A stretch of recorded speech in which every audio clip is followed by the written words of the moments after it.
The Minister of Power, Professor Barth Nnaji, has accused the power holding company of Nigeria Staff Union of misinforming the federal government or blackmailing the federal government by misinforming their senior management staff over the privatisation of the company and their severance allowances.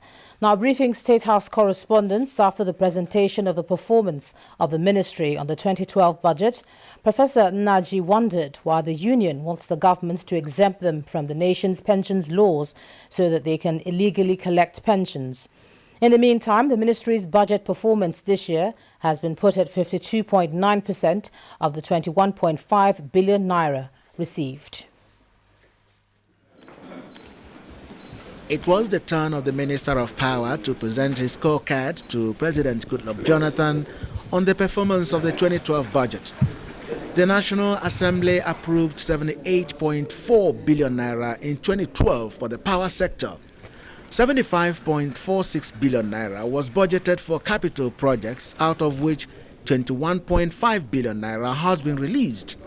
The amount utilized is 11.4 billion naira, representing 52% performance.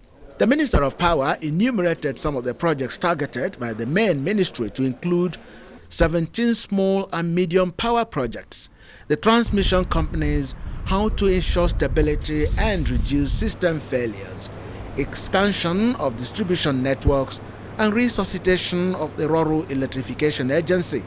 He also projected into 2013 plan and the need to complete the over 156 projects that are ongoing, and the transition into private sector participation, as well as the need to develop alternative sources of power. March of next year, April of next year, you won't have the same problem you had this year. And mark you, government promised that from July of this year, you begin to see increase in power supply, and sure enough, you have begun to see increase in power supply. So what we tell you, we said just watch, and watch what we say and what we do, and the outcome of what we do. He, however, condemned the PHCN staff union for misinforming their members over their pensions and privatization issues. The government will pay 7.5% of the workers' contribution and 7.5% of the management contribution, amounting to 15%. What the union is saying is, no, we would like for 25% to continue to be paid and let the workers not pay anything. Unions don't act this way. They don't act this way because you have unions in all sectors. It's just that the PHCN union, they are constituting themselves as outlaws.